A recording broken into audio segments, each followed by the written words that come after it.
Ladies and gentlemen and ladies, welcome to another edition of Oilers After Dark. It is November 1st. Thus, the poppy, yes, the poppy will be on my hat all November long. Support the ones who have died.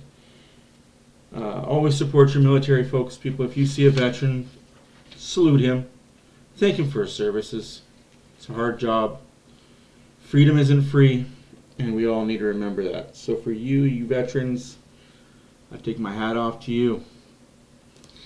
Anyways, let's get into this. I'm not going to be chipper. This isn't a chipper month. This is an October monthly review. And oh boy, was it a month to put in the rearview mirror and fucking forget about. But we can't just do that. We do have to talk about it. We got to talk about the good. We got to talk about the ugly. And we got to talk about the bad. This one's going to hurt, folks. Now, if you guys watched the monthly preview video, I did say the Oilers were going to go 7-1.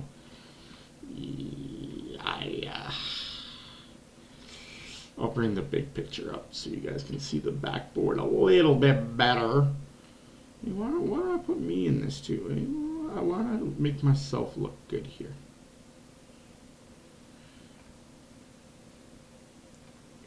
I want to make myself look.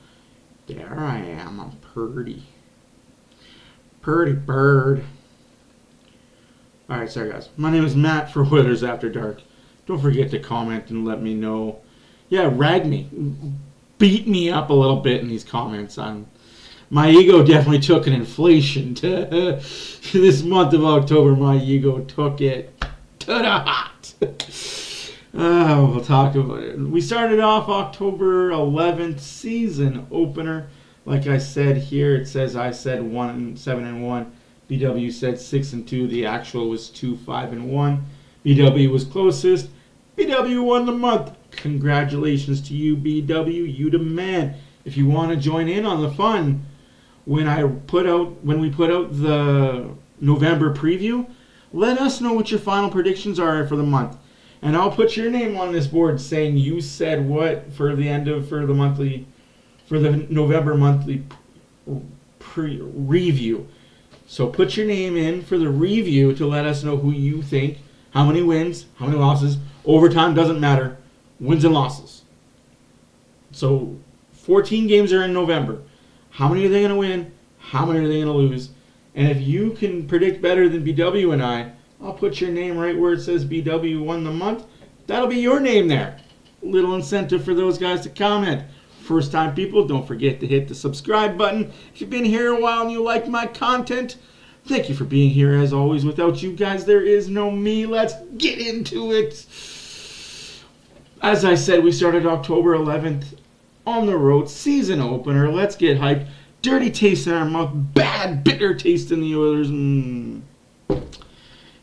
Damn. They learned not a damn thing. Power play, 1 for 4. Penalty kill, 3 for 6. Lost 8-1. Got a whooping your ass was handed to you on a silver. Vancouver's like, just have some more ass. Have some more ass. Here's your ass. Here's your ass. Here's your ass. We made Vancouver look like the 1984 Edmonton Oilers. They whooped us 8-1. Both Skinner and Campbell got into the game. Yikes. And, of course, 3 days later, we played them same Vancouver Canucks.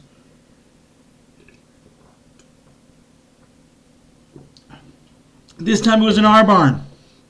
Oh, boy, was it in our barn. We were smoking. Home opener. Everybody's excited. Brand new C. Well, new season, same result. Penalty kill, 2 for 3. Better than 500. Gotta like that. Power play, 2 for 7. You had 7 goddamn motherfucking power plays and you only scored twice. Not good enough.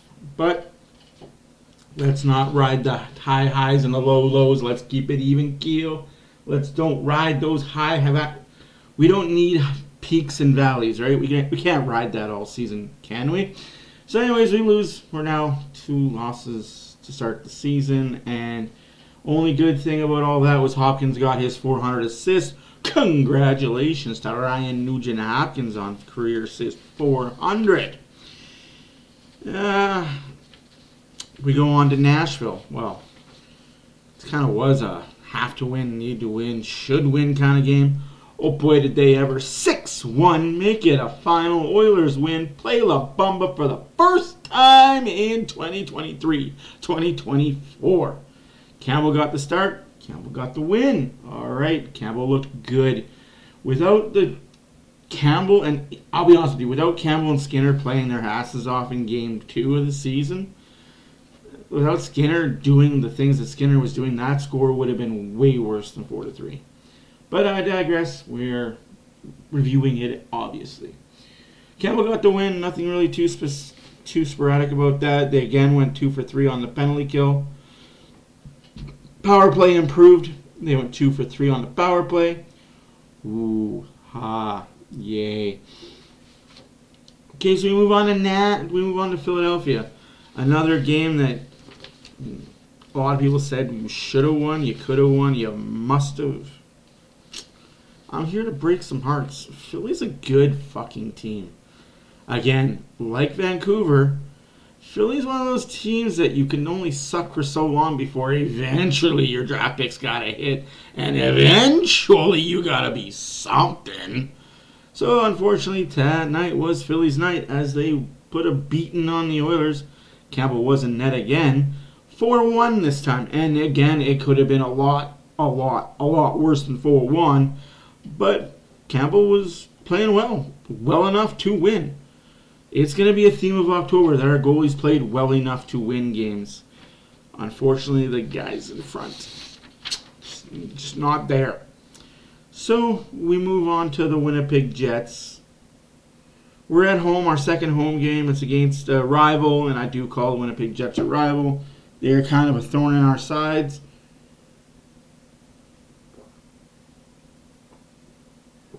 And we take them to overtime. But again, PIMs, 5 of them. Oilers went 4 for 5 on the PK, 1 for 4 on the power play. PIMs are good. We're getting power play chances, just not scoring on them. Too many missed opportunities. Again, we're looking pretty and not gritty. We're looking for that sexy passing play. No, my friends, we need bombs from the point.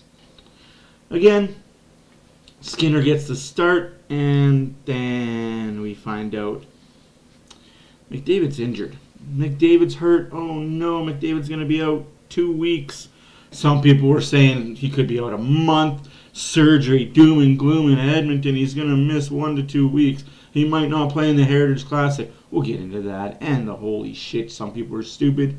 And if you tell them the sky is falling and the sky is red, they'll believe you. Some people are just dumb. Dummy. Yeah. So we move on. We got Minnesota in Minnesota. Never a place that the Oilers are good at for the last half decade. The Oilers have sucked some balls in Minnesota. I don't know what it is. Is it the cuisine? Does security keep the team up late at night? Is there always fire bells going off in the hotel they stay in? I don't know, but we got a whooping, 7-4. Campbell did start again, but again, I am going to repeat myself. This game could have been a fuck of a lot worse had it not been for 36 standing on his head for most of the game. Power play, 3 for 3. The Oilers were 3 for 3 on the PK for the power play, 1 for 5 again. Power play, struggling. Power play killed us. But we move on. October 26th against the Rangers, the Hall of Fame game. Congratulations to Charlie Huddy and Dougie Waite. You are now enshrined forever in the Oilers Hall of Fame. Too bad the team on the ice couldn't do shit. Too bad the team on the ice didn't give 2 fucks about playing that game. Embarrassing. And I get it. I know why people booed. I understand it. I understand the boo gate. You paid hard money to see a team put effort. And when you expect things Like, I'm not saying Oiler fans expect greatness. I'm not saying Oiler fans expect their team to win 82 out of 82. But I am saying this. They are expecting the team, paid millionaires, to put in effort. And October was effortless by the majority of this team. That includes Draisaitl, McDavid, Hyman, Hopkins, Nurse, Bouchard. I get Ekholm is hurt. And people, we knew have to remember, Ekholm is definitely hurt. Brown is definitely hurt. And it shows. It shows that they are still either A, dealing with the nagging injury, or B, coming back from it and just a step back. And I'll throw McLeod in there too. McLeod is definitely still trying to come back from something. So we've got 3 or 4 players coming back from injury. It's going to hurt, as well as this stupid 1-3-1. I can't even say 1-3-1 with a straight face, guys. Who the fuck in their bright idea thought, hey, let's change up the Oilers system. They've been working the run and gun for the last 5 years and making playoffs. Let's go 1-3-1 because Vegas does it. Because Vegas has grinders and muckers and dumb people that play that role. They don't have the bona fide superstars the Oilers have. A bona fide superstar can't play that way. As much as they want to and as much as they lip service about doing it, it's hard to adjust to playing that way. It takes time. So if this team wants to continue playing the 1-3-1, we as a fan base have to relax and chill the fuck out about bragging on this team and just dumping on them. They're learning a new system that none of them have ever played before. Name one Oiler that's in the top 6, even the top 9. Throw in the top 4 defensemen that have ever played the 1-3-1. Oh, wait. You can't. So we move on to the Heritage Classic. Battle of Alberta Volume 1. A must win, a gotta win, a should win. Yeah. Do you really want to end the month of October on a 1, 2, 3, 4, 5-game losing streak? Win 1 game in October? 1 game to your rival? Tough fuck and no. Sorry, before I get into that, on the Rangers game, 2 for 3 on the penalty kill. Yet again, penalty kill suburb. 0 for 2 on the power play. Power play again. That's a lot of offers. But now we can move on to the Calgary game. Heritage Classic. Dehane!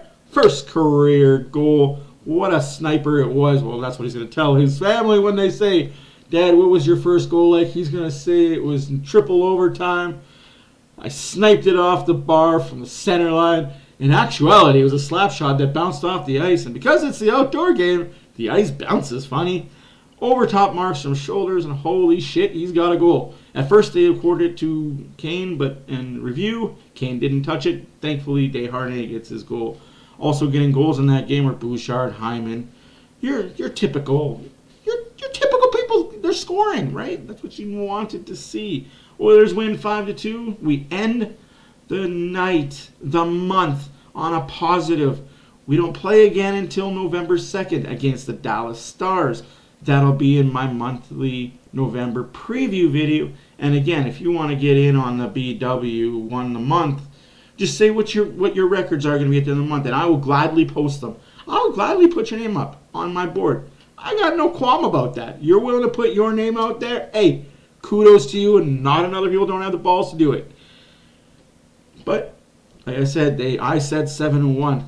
I'm eating crow, guys. I was bashed all month long for how bad this team was. I was bashed because I said McDavid's injury, he'll be back at the Heritage Classic. When I heard that he was hurt that night, I called up a friend and I said, I want the truth. What is the injury and how long is he out for? He gave me the honest answer. He said we won't know until Sunday. He went and got tests done. Tests were done. He said, don't. But he was honest. He said, I don't think it's going to be long term, but he will miss a game or two. So when I heard that, I'm like, okay, he's out a week. He'll be back for Heritage Classic. Now, let's not forget, this guy's come back from catastrophic injuries, career-ending maybe injuries, and played still best player in the world, bar none. Head and shoulders, knees and toes above everyone else. But because it's October, better err on the side of caution than play him. And if it is something that could be retweaked or hurt, have it get hurt and be out long term. Because long term without McDavid isn't pretty. Yes, the Oilers have survived without him in the past, but I don't think that's the Oilers. Good thing we didn't have to worry about that, right? So, like I said, we had the bad. Because I'm going to go through the bad, and then I'm going to go through the good. Because the bad, I want to get out of the way. I hate talking bad to end a video. The bad was team defense. Overall, they were all negatives. I think they were negative 15 at the end of the month. Fucking terrible. No depth scoring. There is nobody. I think they got one depth goal the entire month. I get it. It's 8 games. It's a sample. But that's concerning. Holloway silent. McLeod silent. Ryan non-existent. Like, it's not acceptable. Penalties. Oilers took 33 motherfucking penalties. 3 of them in one game were too many men on the ice. 1 too many men on the ice. Okay, that's acceptable. Okay, you just kind of missed the assignment. 2, that's a bad situation. 3, now that's becoming a pattern. That's becoming a disturbing motherfucking issue that needs to be addressed. This team in the month of October did not address the details, did not pay attention to details. We're not a detail-oriented team. For a team that was coming out and saying, oh, well, we'll fix this and we'll do this and we'll do this and we'll do this and we'll be better and we'll be better next game, next game, next game. I'm tired of the lip service, boys. Quit selling me a $2 salad when I can walk down the street and make it myself. I want you to nut up or shut up. It's November. There's no more excuses. No shave November, folks. Remember that. Also, it's Movember Awareness Month. For those that don't know, I do the Movember Awareness. I'm going to shave here. So by game time, I'll probably still have a beard, but I won't have any other facial hair or hair on my head. Just warning, bald Matt is back. But again, we're going to move back to the bad. I just had to get the penalties out of the way. Power plays. Ooh, this one's going to be tough for you guys to hear. Oilers had 29 power plays. So their power plays drawn and power plays penalties taken is even. It's close, within 5. But they were 5 for 29. Do you want to know what that percentage is? Do you? Come on a little closer. Just look closer. 17%. 1-7. 17% on the power play. Oh, but Matt, it's October. These guys are good power play. Most teams hover around 20. Most teams don't have Draisaitl, McDavid, Hyman, Hopkins, Bouchard, Kane on the ice, intertwining and capable of scoring any given night, any given shift. But I digress. 17% needs to be better. Power play needs to be better. Players to watch. I had Campbell. Watch Campbell. I was hoping he'd play better. I was hoping that he'd play 4 or 5. He got into 4. I was hoping he would have got 2 or 3 wins. Unfortunately, he got 1 win with a goals against average of .433 per game. Again, could have been way worse. The scores could have been way more lopsided. And his save percentage was .878. Not bad, not good. But for the team that played in front of him, I'll take that for the month of October. I know a lot of you guys are like, oh, there you go, protecting Campbell again. Campbell looked good, guys. If you found a flaw in Campbell, it was that he got tired. He faced a lot of shots. Brown, I had Brown. He played 8 games. I had Holloway. He played 8 games. I had McLeod to produce. He played 8 games. And you guys know I hate being the plus and minus guy. I don't believe in plus minus being a thing. But when your score line reads 0, 0, 0, 0, 0, 0, 0, 0, 0, All three had 0 goals, 0 assists, 0 points, 0 goals, 0 assists, 0 points, 0 goals, 0 assists, 0 points. In a collective, what's that, 12...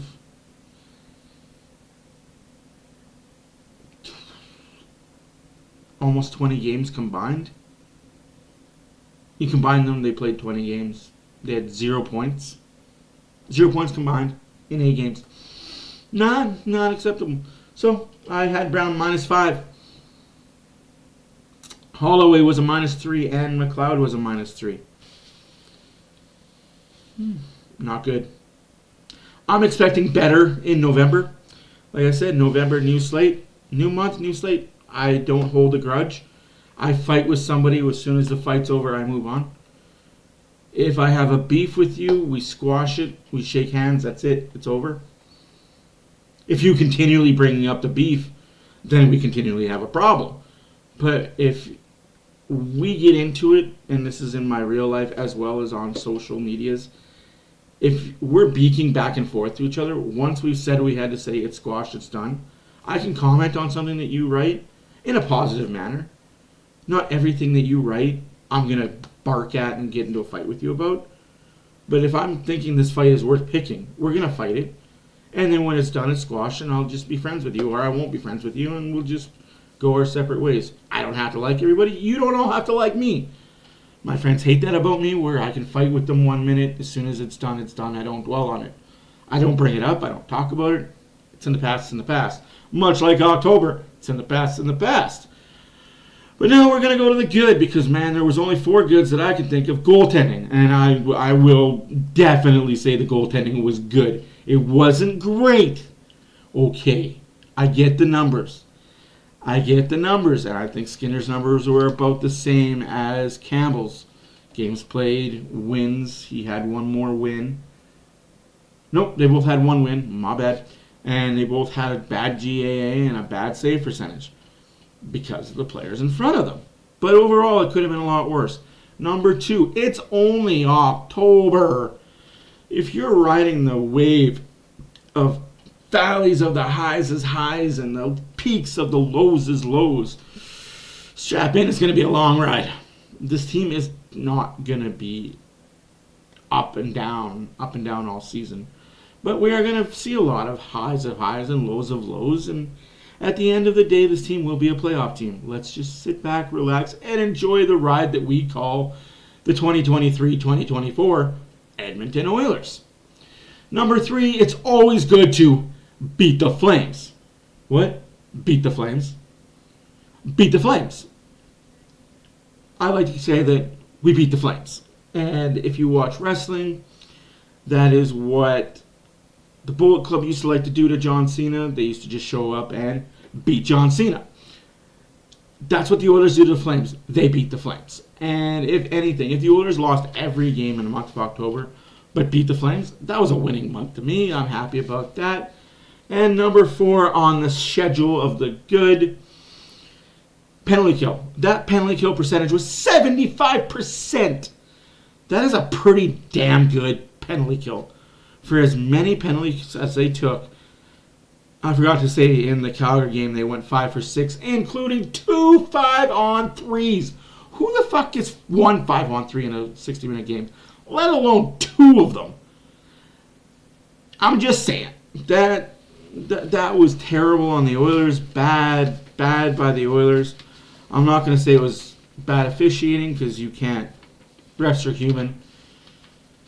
Don't put your sticks there. Don't put your skates there. Don't put your fists there, and you won't get a penalty.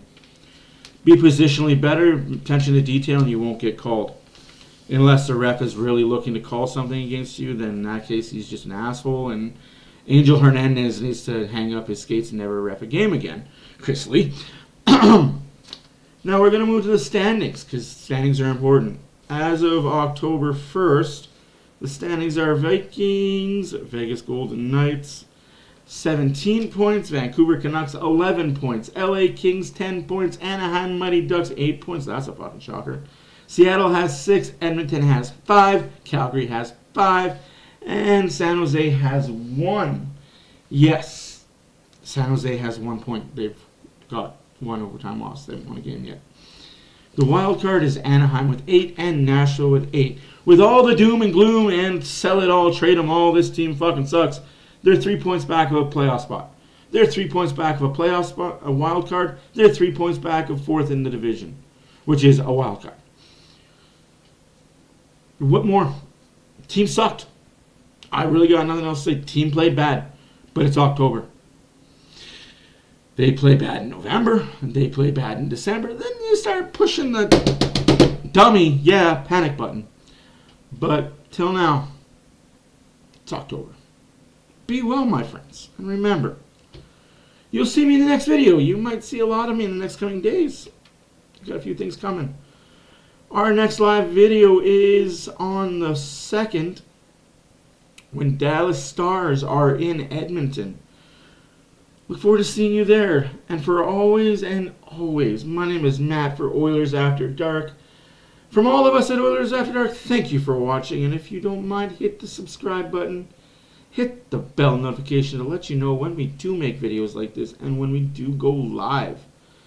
For now, that's it. It's October. Let's relax, people. Enjoy the year. It's gonna be a wild ride. Bye for now.